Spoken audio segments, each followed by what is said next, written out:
सुप्रियाताई काही म्हणू शकतात, पण हा प्रश्न जो आहे हा सर्वोच्च न्यायालयाच्या विचाराधीन आहे. आता सर्वोच्च न्यायालय या संदर्भात निर्णय देणार आहे, पण त्यापूर्वी लोक न्यायालयाने हा निर्णय 2024च्या विधानसभा निवडणुकीत दिलेला आहे. आणि लोक न्यायालयाने शिवसेना ही सन्माननीय एकनाथराव शिंदेजींची आणि राष्ट्रवादी ही अजितदादा पवारांची आहे, यावर शिक्कामोर्तब केलेला आहे. ठीक आहे, आता सुप्रीम कोर्ट काय करतात याकडे सगळ्यांचं लक्ष आहे, पण सुप्रीम कोर्टही हाच निर्णय दिला अशी आम्हाला अपेक्षा आहे.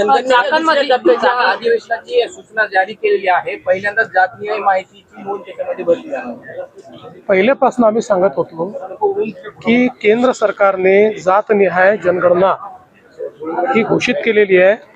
त्याचे टप्पे असतात, त्यानुसार ते होईल आणि आता त्या संदर्भातली कारवाई सुरू होते, याचा मला आनंद आहे. एक खूप मोठी मागणी अनेक वर्षांपासून होती, कुठल्याही सरकारने कधीच ती मान्य केली नाही, पण मोदी सरकारने ती मान्य केली, त्याबद्दल मी मोदी सरकारचे मनापासून आभार मानतो.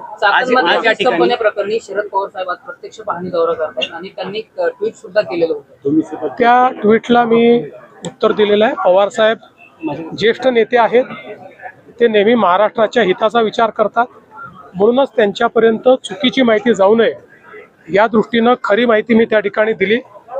सर्वात जास्त कंपन्या महाराष्ट्रात सुरू झालेल्या आहेत, सर्वात जास्त फंक्शनल कंपन्या महाराष्ट्रात आहेत. ज्या नॉन फंक्शनल कंपन्या आहेत, ज्या कधी सुरूच होऊ शकलेल्या नाहीत, त्याचा आकडा देऊन काही लोक फसवेगिरी करतायत. मात्र आता माझ्या ट्विटनंतर सगळ्या गोष्टी समोर आल्या आणि चाकणचा जो विषय आहे तो निश्चितपणे गंभीर आहे, तो आम्ही गांभीर्याने घेतलेला आहे.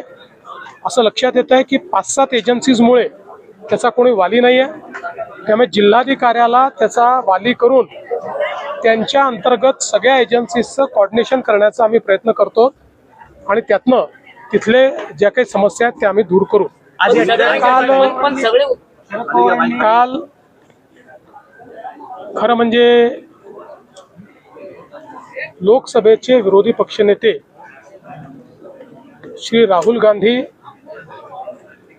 यांनी जो छिछोरेपणा केला तो कुठल्याही परिस्थितीत अशोभनीय अशा प्रकारचा आहे.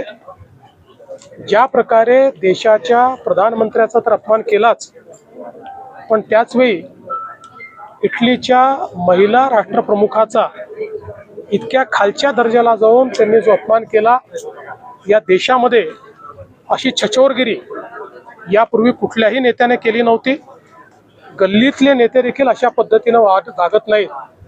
खरं म्हणजे माझं तर असं मत आहे की राहुल गांधी आणि संदीप दीक्षित यांनी राष्ट्राची माफी मागितली पाहिजे. काल